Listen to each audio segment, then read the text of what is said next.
नमस्ते जी, कैसे हो आप सब। आशा करती हूँ कि आप सब भी बिल्कुल ठीक होंगे। प्लीज़ मेरे चैनल को लाइक और सब्सक्राइब कर लीजिए, जिससे आने वाली वीडियो आप सभी को मिलती रही। तो आज की ब्लॉगिंग की स्टार्टिंग कर रही हूँ मैं मॉर्निंग से ही। सुबह के बज रहे हैं अब 6:30। तो सबसे पहले मैं आ गई हूँ किचन में। तो यहाँ पर मैंने दूध गर्म करने के लिए रख दिया इंडक्शन पर, और उधर मैंने रात ही भिगो कर रख दिए थे चने। तो वे मैंने कुकर में रख दिए हैं इसे उबालने के लिए। और इसमें डाल दूँ मैं 4 बड़े साइज के आलू, क्योंकि उसके बच्चे जो हैं वे आलू के साथ ही जो चने होते हैं वो उबाल कर खाते हैं। इसमें एक हरी मिर्च और थोड़ी सी प्याज डालकर जब खाते हैं। तो इसमें मैं डाल दूँ थोड़ा सा नमक, जिससे ये नमकीन बन जाए। तो यहाँ पर मैं बच्चों के नाश्ते की तैयारी कर रही हूँ, क्योंकि बच्चे जो है स्कूल जाएंगे, उनके एग्ज़ाम चल रहे हैं। उसके बाद में फिर मुझे करनी है साफ़ सफाई। जहाँ पर हमारे गेट रखे हैं, क्योंकि जो गेट हैं वे मामा जी के यहाँ जाएंगे। तो आप देख सकते हो बाहर का मौसम कैसा हो रहा है। आंधी का मौसम रहता है डेली। सुबह के टाइम तो गांव का जो व्यू रहता है बहुत ही अच्छा रहता है। सुबह के टाइम जो खेत में हरे हरे पेड़ पौधे हैं उन्हें देखते हैं, बहुत ही अच्छा लगता है। सुबह के टाइम तो इतने अच्छे लगते हैं हरे हरे पेड़ पौधे, बहुत ही ज़्यादा। इस टाइम अब जो गन्ने की फसल थी बड़े वाली वो कट गई है। अब नई सेरी जो खेत में गन्ने की फसल थी वो बो दी है। और सुबह के टाइम तो चिड़िया की चहकाने की आवाज़ और पक्षियों की आवाज़ अलग से ही सुनाई देती है।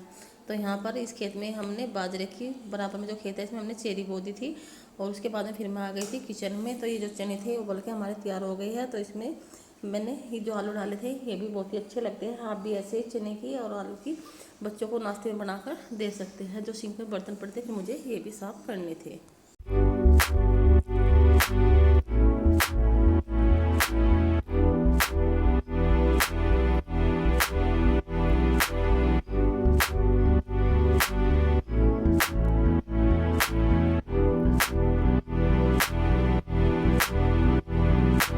बच्चे के स्कूल जाने के बाद में जो किचन था वो मैंने साफ़ करके छोड़ दिया था, क्योंकि बच्चे जो थे स्कूल चले जाते हैं। उसके बाद ही फिर मैं अपनी साफ़ सफाई में लगती हूँ। उसके बाद में फिर मैं आ गई थी वहाँ पर बरामदे में, जहाँ पर हमारे गेट रखे हुए थे। तो यहाँ से जो गेट उठाए थे वे हमने ट्रैक्टर में रख दिए थे, क्योंकि वे मेरी सास के मायके में जाएंगे। अगर हम उन्हें वैसे बेचते तो वे ख़राब हो जाते। यहाँ ट्रैक्टर में हमने नीचे रेत डाल रखा है, उसके ऊपर फिर हमने पल डालकर ये सारे गेट हमने उसमें जमा दिए थे।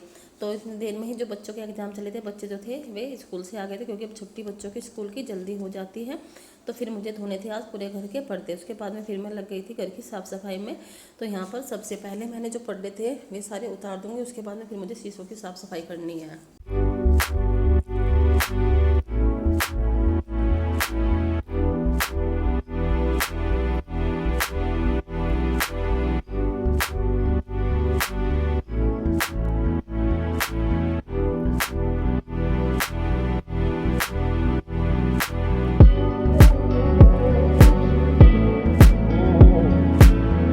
क्योंकि कितने दिन से आंधी तूफान इतनी तेज़ चल रहे थे, बहुत ही तेज़।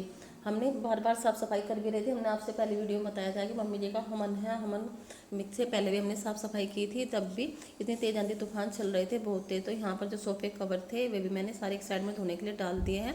उसके बाद में फिर मैं इन्हें गद्दे को झाड़ कर बाहर रख दूँगी, जैसे मैंने हर बार आपको दिखाया है।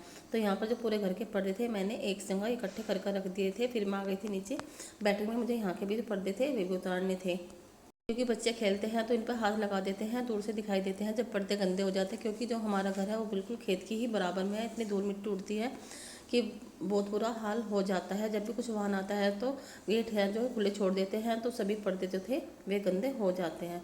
तो मैं अब जो है इन पर्दों को धोकर सारों को घर में दोबारा से लगा दूंगी, क्योंकि महीने में एक बार तो मैं सारे पर्दे धोती हूँ। वैसे तो मैं होली दिवाली में पर्दे धोती हूँ, पर इस मौसम में आंधी तूफान ज़्यादा चलते हैं, तो इसलिए मैं हर महीने घर की साफ़ सफाई बहुत ही बारीकी से करती हूँ। तो यहाँ पर जो पर्दे थे नीचे वाले पर्दे हुक वाले हैं और ऊपर वाले पर्दे गोल डंडे वाले हैं। तो इन्हें निकालने में बहुत ज़्यादा दिक्कत हो रही थी। तो यहाँ पर मैंने मुड्ढे रखकर इन सारे पर्दों को उतार कर एक साइड में रख लिया था। फिर मैं आ गई थी ऊपर कमरे में। तो यहाँ पर जो शीशे थे मैंने इन्हें अच्छी तरह से कोलिन से साफ़ कर दिया, क्योंकि जो मक्खी के दाग होते हैं बड़ी मुश्किल से साफ़ होते हैं।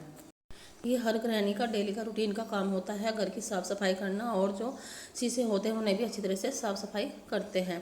तो यहाँ पर जो स्लैब पे सामान रखा था वो सारा उतार कर एक साइड में जमा दूंगी, क्योंकि शीशों के पीछे जो सामान रखा रहता है उनके पीछे धूल मिट्टी इतनी ज़्यादा हो जाती है, बहुत ही ज़्यादा। तो यहाँ पर जब मैं सामान हटा रही थी तो उनके पीछे एक छिपकली थी। अगर वो छिपकली कहीं इधर उधर बढ़ जाती है तो बाजी पर जो बच्चे हैं सामान जो है खुला छोड़ देते हैं। अगर हमारे घर में कहीं भी छिपकली दिखाई देती है तो उसे मैं मारती नहीं हूँ, उसे बाहर पकड़ कर फेंक देती हूँ। हमारे बराबर में ही गली है और इधर सामने वाले घर के सामने भी गली है। मैं कभी भी जो छिपकली होती है उन्हें मारती नहीं हूँ, हमेशा बाहर ही फेंकती हूँ। अगर ये दूध में या मट्ठे में गिर जाती है तो ये दिखाई नहीं देती है, क्योंकि इनमें वजन होता है। मरने के बाद में फिर ये तली में बैठ जाती है। तो यहाँ पर जो छिपकली वो मैंने पकड़ कर बाहर नाली में फेंक दिया। उसके बाद में फिर से मैं लग गई हूँ जो शीशे थे उन्हें साफ़ करने के लिए। जो यहाँ पर मैंने गद्दी रखी हुई थी इन्हें भी मैं झाड़ कर अच्छी तरह से साफ़ कर दूँगी। उसके बाद में फिर मैं इन्हें धूप में रख दूँगी। तो यहाँ पर जो शीशे थे इन्हें साफ़ करने में काफ़ी टाइम लग जाता है, क्योंकि पर्दे के पीछे जो मक्खी होती है वो बैठकर बुरी हालत कर देती है। जो शीशे पे दाग होते हैं फिर वे दूर से ही दिखाई देते हैं। तो ये मेरा डेली का रूटीन का काम है। वैसे तो मैं डेली कपड़े से साफ़ करती हूँ सभी चीज़ को, पर जब मैं पूरी साफ़ सफाई करती हूँ बारीकी से तो मैं शीशे और जो स्लेब वलेब के सामान होते हैं उन्हें हटाकर अच्छी तरह से साफ़ करती हूँ।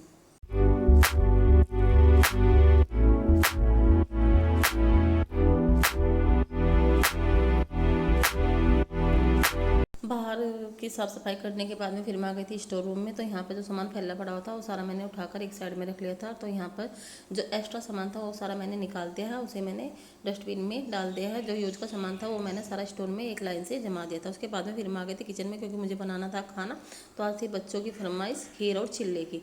तो यहाँ पर मैंने इंडक्शन पे खीर बनने के लिए रख दी है और यहाँ पर भिगो दिया है एक मैंने भगोने में गुड़। तो इसे मैं थोड़ी गर्म कर दूँगी जिससे ये गुड़ है जो अच्छी तरह से पिघल जाए।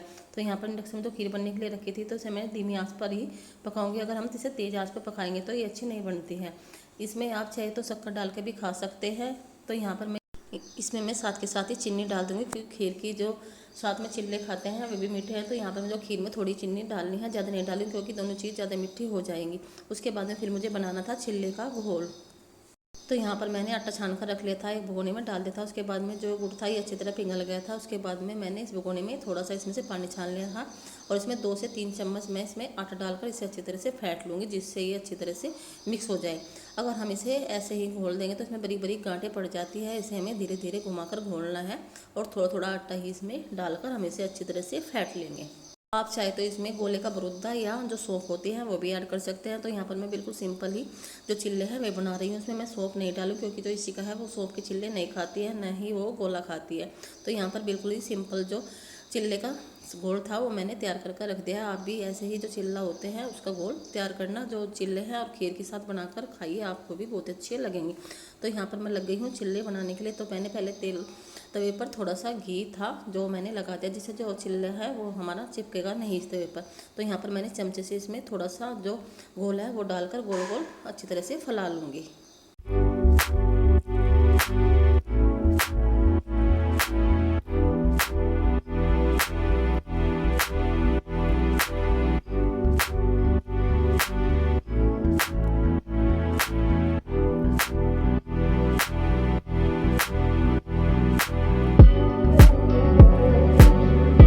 पहले जो घोल था वो मैंने बड़े चमचे से डाल दिया था। उसके बाद में फिर मैंने छोटे चमचे से इसे अच्छी तरह से फैला दिया है। अगर हम बड़े चमचे से इसे फैलाएंगे तो अच्छा नहीं फैलता है। फिर मैंने एक कौनचा लिया है, उससे मैं इसे अच्छी तरह से पलट दूँगी। फिर मैं इसमें दूसरी साइड में भी घी लगाकर ऐसे ही सेक लूँगी। आप भी ऐसे ही मेरी तरह जो चिल्ले हैं वो बनाकर देखिए, खाने में भी और बनाने में भी बहुत ही आसान है। खाने में तो इतने टेस्टी लगते हैं खीर के साथ में चिल्ले। तो आप जो है ये रेसिपी बनाकर देखना और बच्चों से पूछना कि आपके बच्चों को ये रेसिपी कैसी लगी।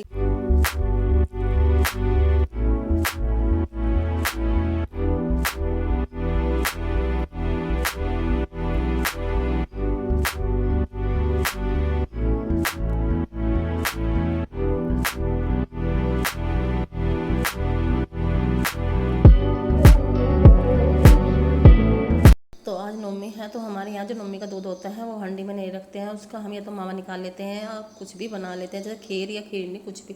तो यहाँ पर मैंने आज खीर बनाया, खीर के साथ में चिल्ले। तो ये आज हमारा दोपहर का खाना खाने के बाद में फिर जो पर्दे थे वे सूख गए थे तो मैंने लगा कर छोड़ दिए हैं। ये वीडियो है रात की। तो यहाँ पर जो साफ़ सफाई थी वो मेरी पूरी हो गई है। उसके बाद में जो बच्चों की मौज मस्ती थी, तो शाम के टाइम दोनों भाई जो है मौज मस्ती कर कर खेल रहे थे। यहाँ पर ये आरव और अर्णव। तो यहाँ पर जो आरव है ये बहुत ही शैतानी कर रहा था, तो मैंने सोचा थोड़ी सी इसकी भी क्यों ना वीडियो बनाई जाए। यहाँ पे ये कलाबादी खाता है और मैंने आपसे अपनी पहले वीडियो में दिखाया है, ये जब छोटा था तब से ही ऐसे ही कलाबादी खाता है और बहुत ही शैतानी करता है। ये शुरू से ही ऐसा नटखट और शैतान है।